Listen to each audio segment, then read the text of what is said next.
Capítulo 6 O Reino do Cetro de Ouro. A história da civilização andina permanece envolta em mistério, aprofundado pela ausência de relatos escritos, ou monólitos com símbolos. Mas seus mitos e lendas encheriam páginas com histórias de deuses, de gigantes, de reis que a influenciaram e dominaram. Os povos que viviam no litoral, em suas tradições, falam de deuses que os guiaram até uma terra prometida e de gigantes que roubaram sua colheita e raptaram suas mulheres. Os povos do Planalto, dominados pelos Incas na época da conquista dos espanhóis, falam de orientação divina em suas atividades e artes, seja na agricultura, seja na construção de cidades. Eles contavam histórias sobre o princípio de tudo, histórias da criação, de dias de conflito e do dilúvio. Atribuíam o início de seu reino e seu desenvolvimento à mágica de um cetro de ouro. Os cronistas espanhóis, assim como os nativos que aprenderam castelhano, relataram que o pai dos dois herdeiros incas em litígio na época da conquista, Huayna Capac, era o 12º Inca, título que significava soberano, de uma dinastia que começou em Cusco, por volta de 1020 DC. Os Incas teriam descido para as áreas costeiras, deixando suas fortalezas nas montanhas, apenas 2 séculos antes da conquista espanhola. Ao estender seu domínio para o norte, até o Equador, e para o sul, até o Chile, deslocando-se pela famosa Estrada do Sol, os Incas impuseram seu domínio e sua administração a outros povos organizados, que habitavam essas regiões há milênios. O último a cair sob o domínio dos Incas foi o povo Chimo. Sua capital, Xanxan, foi uma metrópole com áreas sagradas, pirâmides com degraus e áreas de circulação, que se estendiam por mais de 12 km². Localizada perto da atual cidade de Trujillo, onde o rio Moche desemboca no Oceano Pacífico, esta antiga capital lembra a organização das cidades do Egito e da Mesopotâmia. E. Gesquier, Peru Illustrated. Incidents of Travel and Explorations in the Land of the Incas, Peru. Incidentes de viagem e explorações na terra dos Incas. Ao explorar a região, no século XIX, encontrou enormes ruínas que o espantaram, mesmo nas péssimas condições de conservação em que se encontravam. Ele viu longas linhas de muro sólido, gigantescas pirâmides com câmaras, ou huacas, restos de palácios, praças, aquedutos, reservatórios, celeiros, e túmulos, estendendo-se por muitos quilômetros em todas as direções.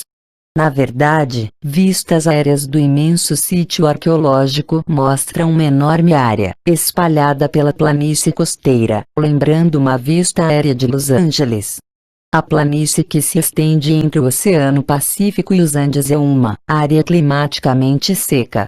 Sua ocupação foi possível porque as águas que fluem das elevadas montanhas para o oceano fazem na forma de grandes e pequenos rios.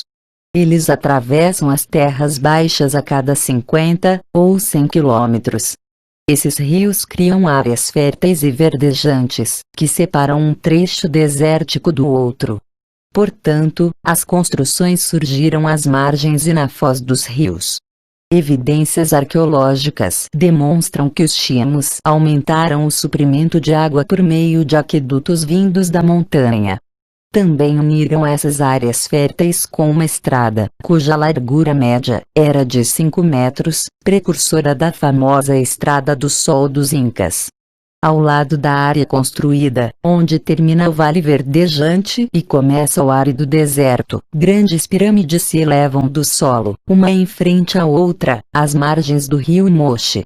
Foram construídas de blocos de barro secos ao sol, com formato levemente convexo, lembrando, segundo exploradores como o V.W. Vondagen e Guy of the Sun, a Estrada do Sol e outros livros, as torres dos templos elevados, zigurates, da Mesopotâmia, também construídos de tijolos de barro e com o mesmo formato.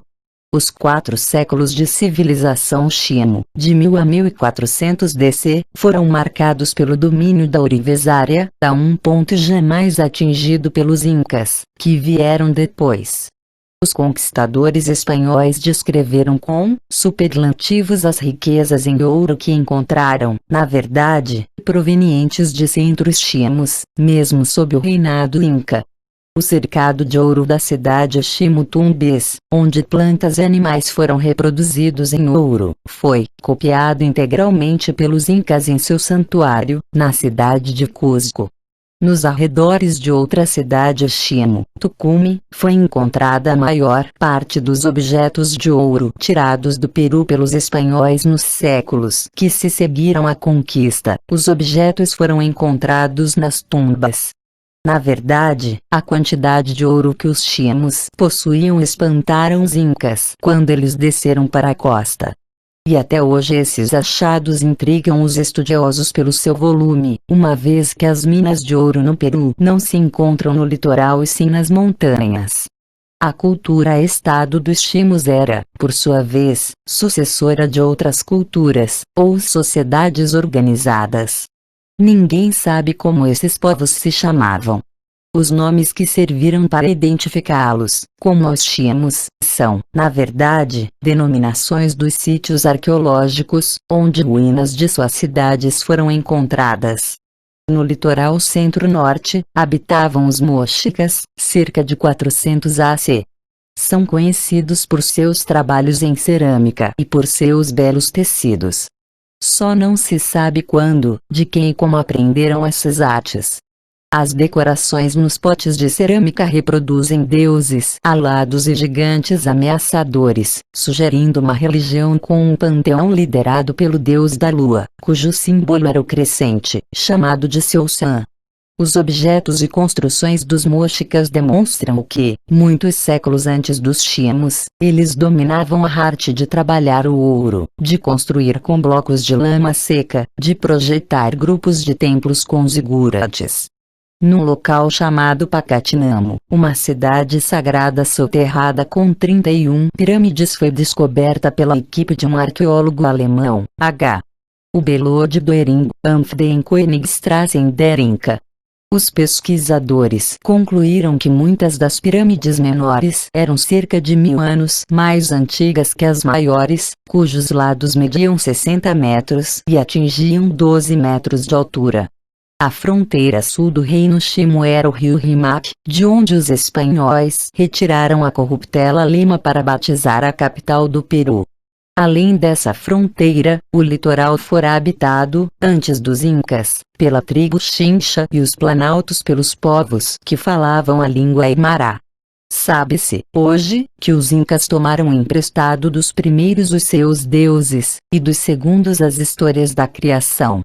A região do rio Rimac era um ponto de atração na antiguidade, como é agora. Foi ali, ao sul de Lima, que o maior templo peruano foi construído. Ainda podemos ver as ruínas da época em que foi reconstruído e ampliado pelos incas. Este templo fora dedicado ao Pachacamac, que significa Criador do Mundo, um deus que liderava um panteão com os casais divinos Vis e Mama Pacha, Senhor da Terra e Mãe Terra, Ni e Mama Cocha, Senhor da Água e Mãe Água, Si, o deus da Lua, e Ra, o deus do Sol, Com, o deus Xeroi, também conhecido como Iraia. Estes nomes evocam uma hóstia de epítetos divinos do Oriente Médio. O templo de Pachacamac representava uma verdadeira meca para os povos antigos que habitavam aquele litoral, atraindo peregrinos de muito longe. O ato da peregrinação era tão valorizado que, mesmo em guerra, as tribos davam passagem aos inimigos que levavam oferendas em ouro para os deuses, pois esse metal a eles pertencia. Apenas sacerdotes selecionados podiam entrar no santo sacrário.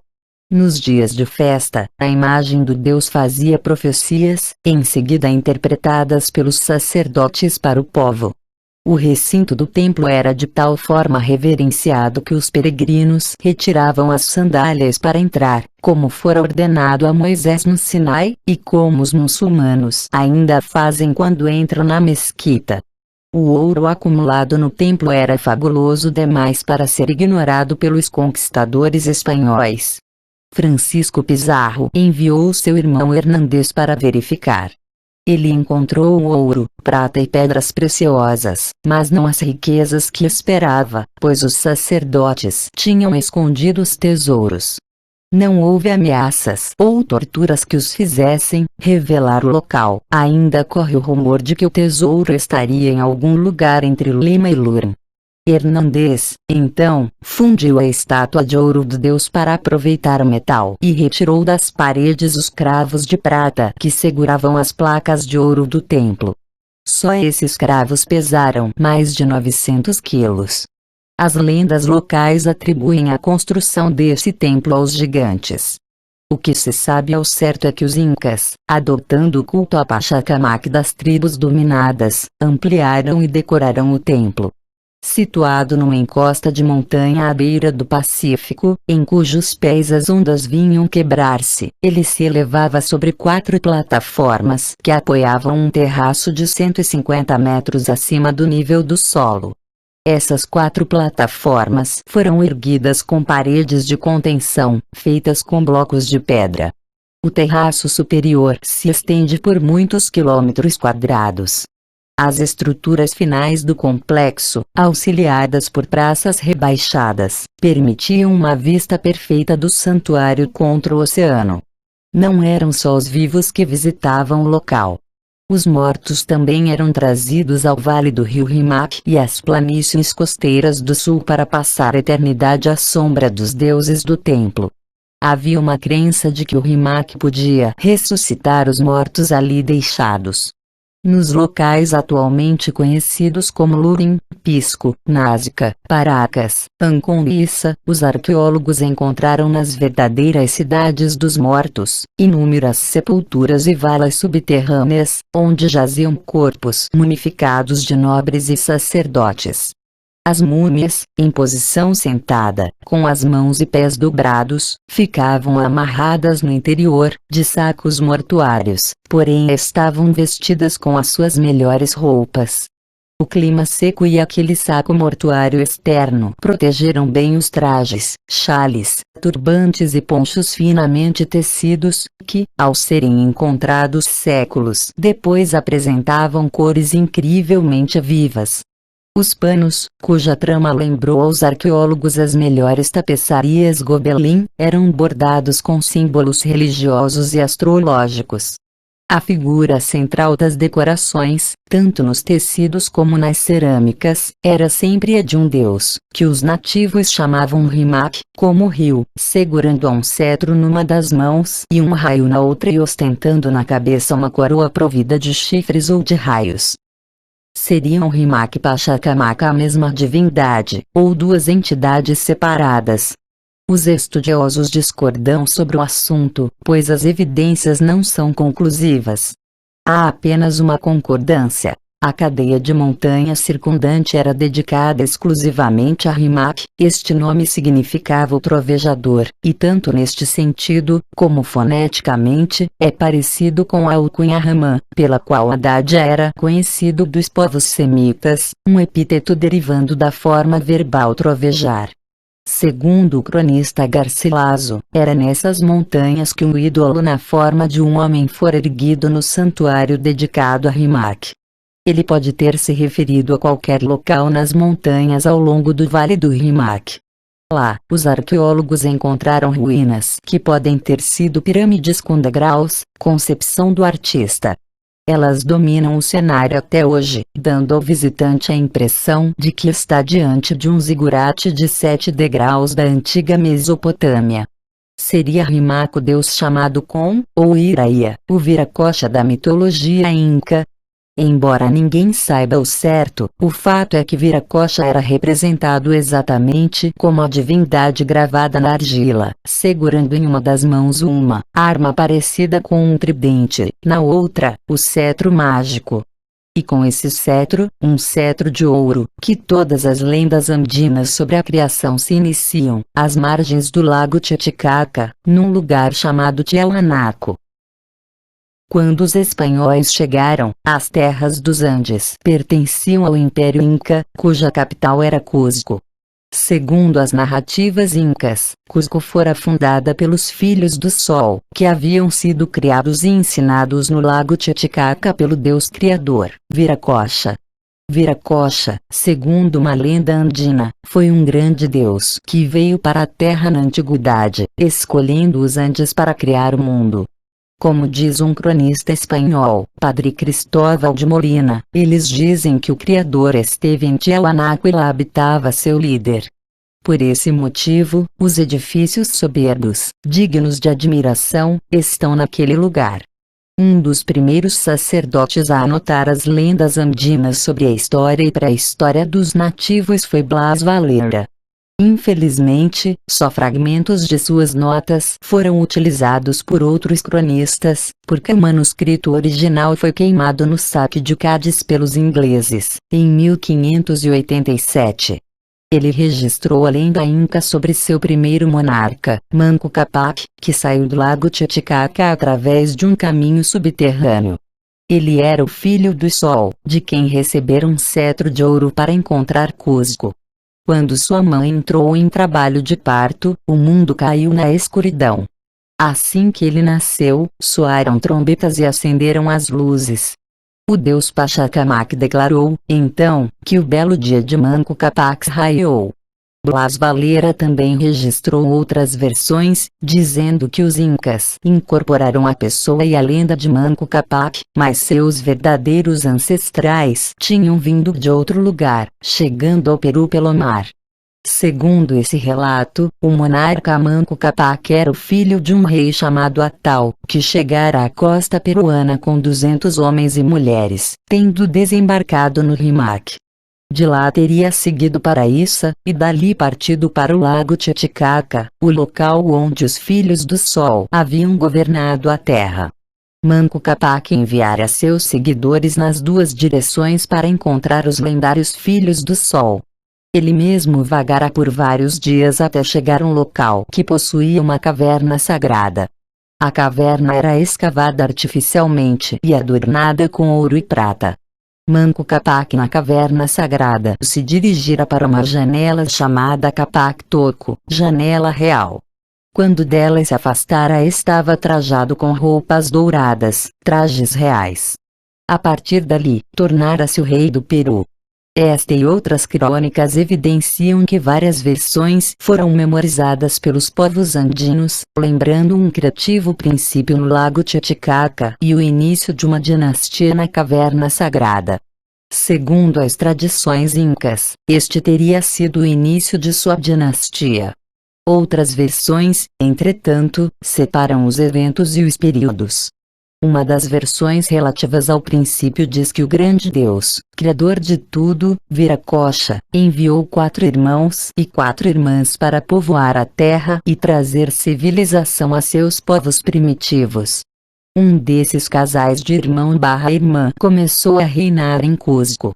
Outra versão diz que o grande Deus, com sua base no lago Titicaca, criou o seu primeiro casal real como seus filhos e lhes deu um objeto feito de ouro. Disse a eles que fossem para o norte e construíssem uma cidade no local onde os objetos de ouro afundassem na terra. O local onde aconteceu o milagre foi Cusco. Por isso, os reis incas, desde que nascessem num sistema de casamentos entre irmãos da família real, seriam descendentes diretos do deus Sol. Lembranças do dilúvio existem em quase todas as versões do início. Segundo o padre Molina, relação de las fábulas e ritos de los Ingas, relação das fábulas e ritos dos Incas, já na época de Manco Capac, o primeiro Inca, e o primeiro a ser chamado Filho do Sol, eles tinham uma narrativa sobre o dilúvio, afirmando que todas as pessoas e todas as coisas criadas pereceram nele, porque as águas subiram acima das montanhas mais altas no mundo. Nenhum ser vivo sobreviveu, a não ser um homem e uma mulher que permaneceram numa caixa. Quando as águas baixaram, o vento os levou para o Anaco, que fica a 70 léguas de Cusco, mais ou menos. O Criador de todas as coisas mandou que eles permanecessem ali como vítimas e lá em Tiahuanaco começou a criar o povo e as nações que existem naquela região. O repovoamento da terra começou com o Criador fazendo em argila a figura de uma pessoa de cada nação. Então ele deu vida e alma a cada uma, homens e mulheres, e os dirigiu para os locais designados na terra. Aqueles que não obedeceram suas ordens em relação à veneração e ao comportamento foram transformados em pedras. O Criador também tinha com ele, na ilha do Titicaca, a lua e o sol, que haviam atendido ao seu chamado. Quando todo o necessário para repovoar a terra estava pronto, a lua e o sol elevaram-se para o céu.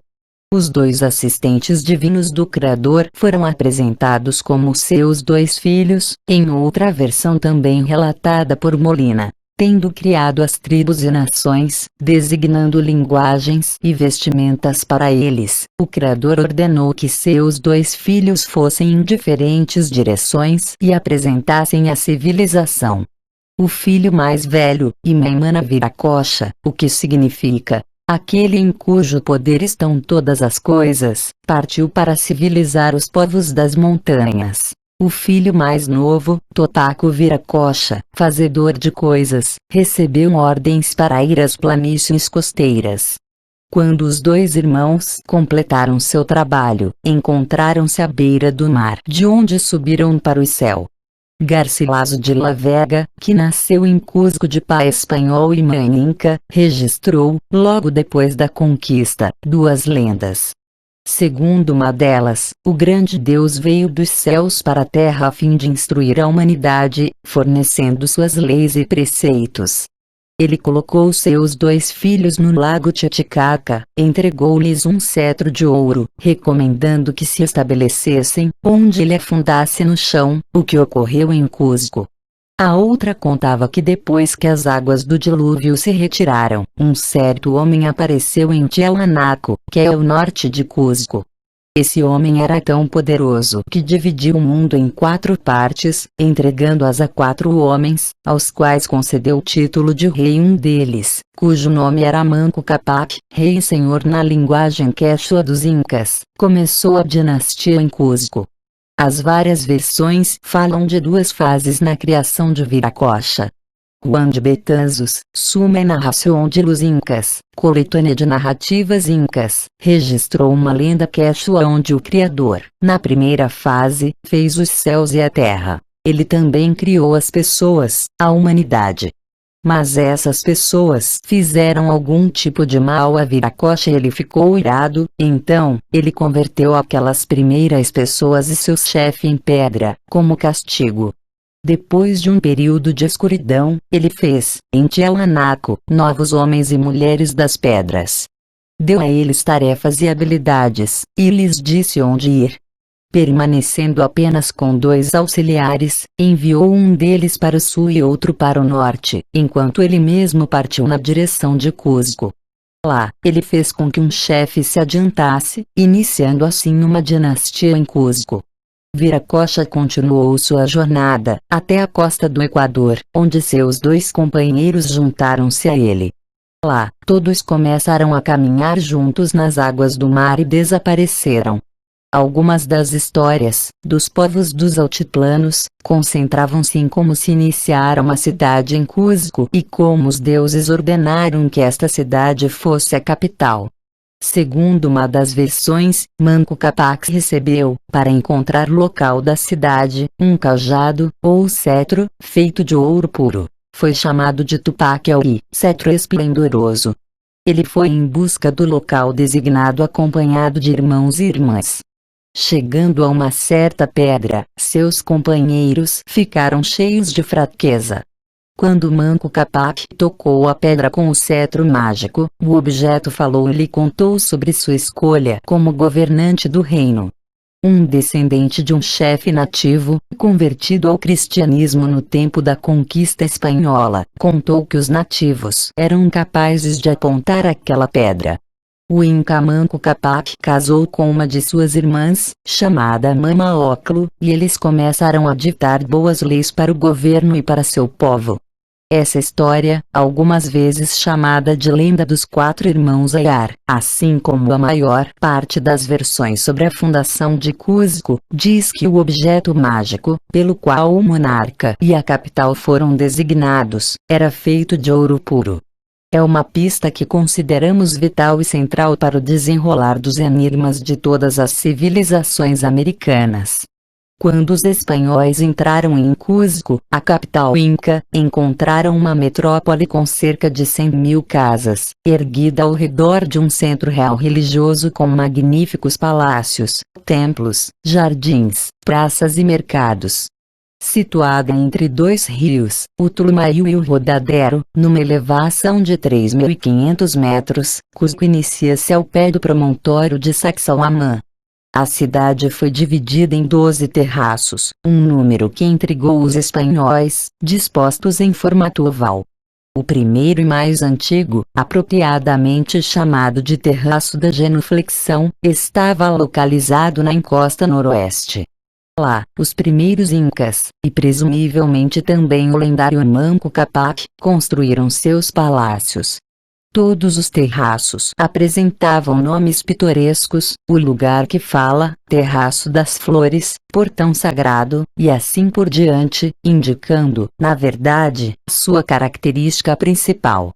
Um estudioso deste século, Stansbury Egar, Cusco, The Celestial City, Cusco, a cidade celestial, abalou a crença de que Cusco fora fundada e construída de acordo com o plano de Manco Cápac, no local sagrado pré-histórico onde a migração dos fundadores se iniciara, em Tiahuanaco, no lago Titicaca.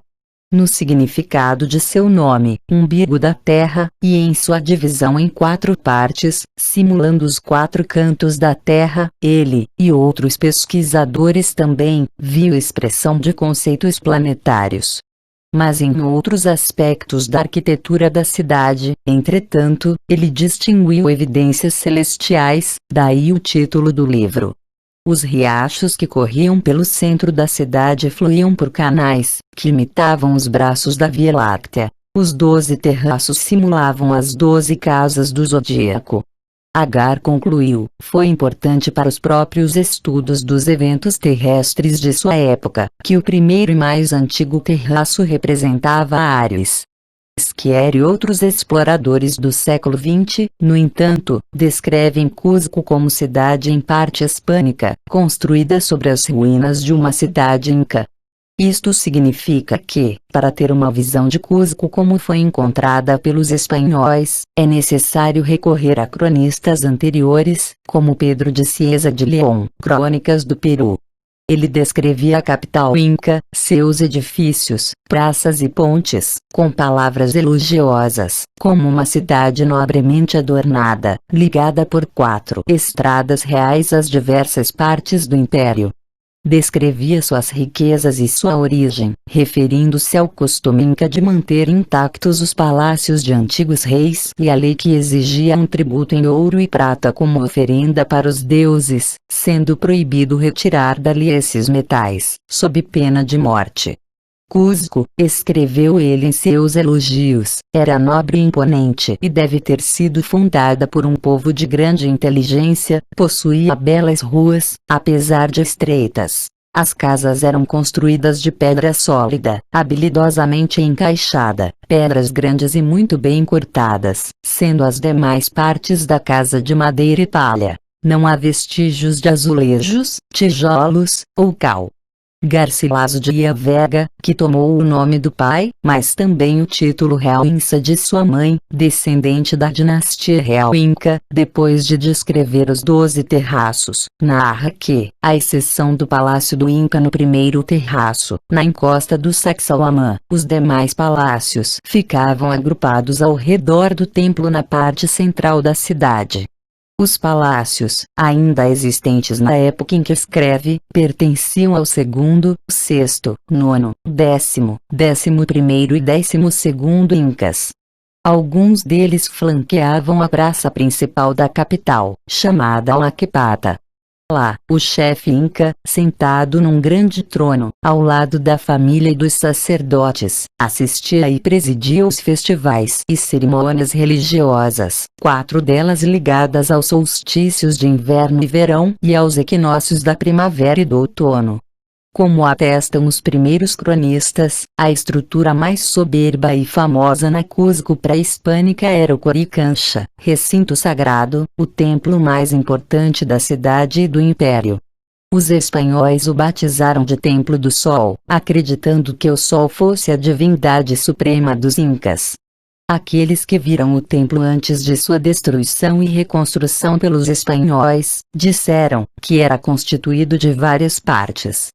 O templo principal era dedicado à Viracocha. As capelas circundantes, ou auxiliares, eram devotadas à Lua, Quila, Vênus, Chasca, a uma estrela misteriosa chamada Coilor, e a Ilapa, o deus do trovão e dos raios.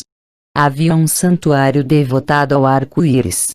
Foi lá, no Coricancha, que os espanhóis saquearam as riquezas em ouro. Adjacente ao Coricancha ficavam as dependências do chamado Acua Oase, a Casa da Mulher Escolhida. Consistia de um conjunto, com caminhos entre jardins e pomares, incluindo uma escola de fiação, de confecção e de acabamento das roupas reais e dos sacerdotes, funcionando, também, como uma clausura onde as virgens se dedicavam ao grande Deus encarnado. Uma de suas tarefas era preservar o fogo eterno atribuído ao Deus. Os espanhóis, depois de saquear as riquezas da cidade, resolveram apropriar-se da própria cidade, dividindo-a em lotes, distribuídos entre si. Muitos prédios foram desmontados para aproveitar o material. Aqui e ali foi incorporada às novas construções dos conquistadores uma ou outra parede original.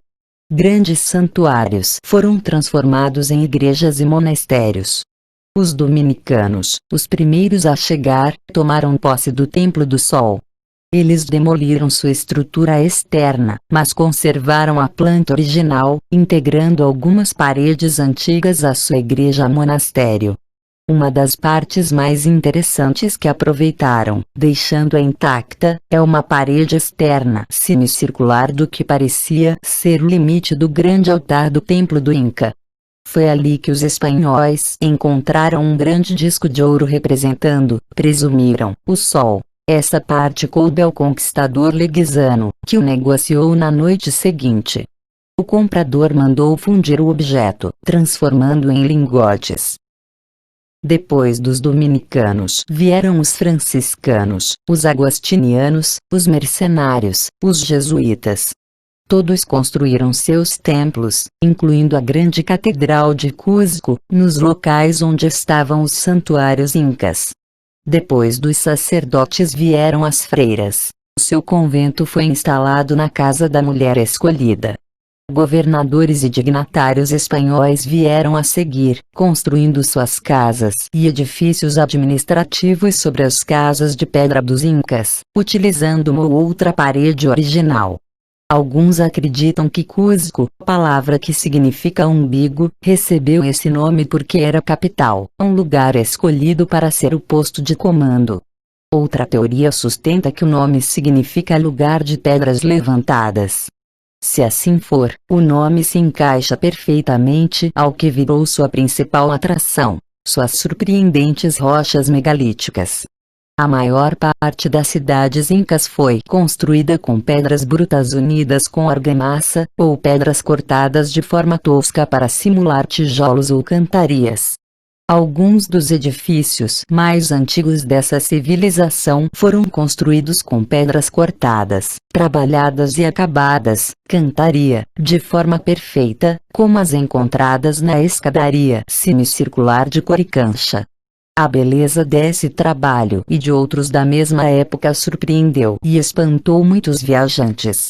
Sir Clemens Markham escreveu: ao contemplar esse belo trabalho em pedra, ficamos perdidos em admiração pela extrema beleza de sua formação, e sobretudo pela incansável perseverança e habilidade necessárias para dar forma perfeita a cada pedra com tamanha precisão. Squier, falando menos como arquiteto e mais como antiquário, ficou impressionado com outras pedras de Cusco, as que apresentavam um tamanho enorme e formas mais estranhas, e que se encaixavam umas às outras com exatidão milimétrica, sem argamassa. Na sua opinião, essas pedras de tracuito marrom, andauai-lilas, devem ter sido selecionadas uma a uma, por causa da sua textura, que sendo áspera, provoca maior adesão entre os blocos do que seria obtido com pedras de outro tipo. Ele confirmou que as pedras poligonais, de muitos lados, como os cronistas espanhóis haviam relatado, eram encaixadas com tal precisão que seria impossível introduzir a lâmina mais fina entre elas. Nestas pedras, situadas num local muito visitado por turistas, encontramos 12 lados e ângulos. Todos esses blocos pesados, de uma rocha muito dura, foram trazidos a Cusco e cortados, por artesãos desconhecidos, com aparente facilidade, como se estivessem trabalhando argila. Cada face das pedras foi polida até formar uma superfície uniforme e levemente convexa. Como isso foi conseguido ninguém sabe, pois não existem marcas, riscos ou sinais de marteladas à vista. Também é um mistério a forma como essas pedras pesadas foram trabalhadas e encaixadas umas sobre as outras, em ângulos estranhos, tanto em cima como embaixo. Para completar, todas essas pedras foram unidas sem argamassa, resistindo não só à destruição dos homens, como aos abalos dos frequentes terremotos na área. A unanimidade, hoje, em torno da época dessas belas pedras. Elas representam a fase clássica inca. Mas os muros ciclópicos são ainda mais antigos. Por necessidade de respostas claras, os estudiosos simplesmente consideram que são da idade megalítica. É um enigma que ainda aguarda solução. Também um mistério, que se aprofunda quando alguém sobe ao promontório de Sacsayhuamán, é a fortaleza inca, ali instalada. O nome do promontório significa o lugar do falcão. Na forma de um triângulo com a base voltada para noroeste, seu pico se eleva cerca de 240 metros acima da cidade. Os lados são formados pelos desfiladeiros que o separam da cadeia montanhosa a qual pertence. Ele pode ser dividido em 3 partes. Sua base larga é dominada por grandes massas de rocha, que alguém cortou e esculpiu em forma de degraus ou plataformas, perfuradas por túneis, nichos e grotas. O meio do promontório está tomado por uma área achatada de centenas de metros. A borda mais estreita, elevada sobre o resto, contém evidências de estruturas circulares e retangulares sob as quais existem passagens, túneis e outras aberturas, formando um labirinto insólito, esculpido na própria rocha natural. Separando ou protegendo essa área desenvolvida do restante do promontório existem 3 muros sólidos e paralelos, que correm em zigue-zague. As 3 linhas em zigue-zague são construídas com grandes pedras e levantam-se uma por trás da outra, cada qual um pouco mais alta do que a que está à sua frente, até uma altura combinada de cerca de 18 metros. O entulho de terra entre as paredes criou terraços que se presume terem servido como seteiras para abrigar defensores. Dos 3, o muro mais baixo, o primeiro, é construído com rochas colossais, pesando de 10 a 20 toneladas. Uma delas, por exemplo, com 8 metros de altura, pesa cerca de 300 toneladas. Muitos blocos possuem 5 metros de altura e de 3 a 5 metros de largura. Como na cidade, as faces dessas rochas foram artificialmente trabalhadas para apresentarem aparência lisa e uniforme. Isso demonstra que não são blocos em estado bruto, encontrados e utilizados conforme a natureza os formou, mas resultantes do trabalho de artífices competentes. Os grandes blocos de pedra estão uns sobre os outros, algumas vezes separados por algum motivo estrutural desconhecido, por uma lasca fina de pedra. Em todas as partes os blocos são poligonais, com ângulos estranhos e formas imprevisíveis, encaixando-se perfeitamente sem argamassa. O estilo e o período são claramente os mesmos das ruínas da Idade Megalítica, em Cusco, porém, aqui, ainda mais imponentes. Por todas as áreas planas entre as muralhas encontram-se restos de estruturas construídas com as pedras de acordo com o estilo Inca. Como o trabalho no solo e as fotografias aéreas demonstram, existiam várias estruturas no topo do promontório. Tudo ruiu ou foi destruído nas guerras travadas entre incas e espanhóis depois da conquista. Apenas as muralhas colossais permanecem incólumes, testemunhas mudas de uma idade enigmática e da obra de arquitetos misteriosos. Todos os estudos mostraram que os gigantescos blocos de pedra foram extraídos a muitos quilômetros de distância e transportados através de montanhas, vales, desfiladeiros e rios cheios de corredeiras. Como, por quem e por quê? Cronistas espanhóis da época da conquista, viajantes em séculos recentes e pesquisadores contemporâneos, todos chegam à mesma conclusão. Não foram os incas, mas antecessores enigmáticos com poderes sobrenaturais, só que nenhum deles apresenta uma teoria para explicar o motivo. Garcilaso de la Vega escreveu sobre essas fortificações, afirmando que não havia escolha. Era preciso acreditar que elas foram erigidas por meio de mágica, por demônios e não por homens, por causa do número e tamanho das pedras colocadas nas três paredes, que torna impossível acreditar tenham sido cortadas, principalmente levando-se em conta que os nativos não possuíam ferro ou aço para utilizar na extração e na escultura das formas. Repara-se também, segundo ele, que foram unidas de maneira igualmente prodigiosa, mas os nativos não possuíam carros, bois ou cordas para arrastá-las usando a força bruta, nem eram niveladas as estradas para que pudessem ser transportadas. Pelo contrário, era preciso transpor montanhas íngremes e declives. Muitas das pedras, continua Garcilaso de la Vega, foram trazidas de 10 a 15 léguas 120 a 180 quilômetros, especialmente, a pedra chamada Secusa Pedra Cansada, trazida, sabe-se, de além do rio Ucau. As pedras obtidas mais perto vieram de Muina, a 5 léguas 60 quilômetros de Cusco. Desafia a imaginação conceber como tantas pedras desse porte foram unidas de forma a mal admitir a inserção da ponta de uma faca entre elas. Muitas de fato são tão bem encaixadas que mal se percebe a junta. E tudo isso é mais prodigioso quando se lembra que eles não possuíam praças ou terraços onde apoiar os blocos e assegurar-se de que encaixariam, nem tinham guindastes, polias, ou qualquer outro maquinário. Garcilaso prossegue, citando alguns sacerdotes católicos que disseram: não se pode conceber como tais blocos de pedra foram cortados, carregados e ajustados em seus lugares, a menos que fosse por arte diabólica. Squier afirmou sobre as pedras das três muralhas: sem dúvida os maiores espécimes do estilo chamado ciclópico existente na América. Ele ficou intrigado e espantado com muitos outros aspectos desses colossos de pedra e com outras construções em rocha na área. Um deles era a presença de 3 portais nas muralhas, um dos quais chamado de Portão de Viracocha.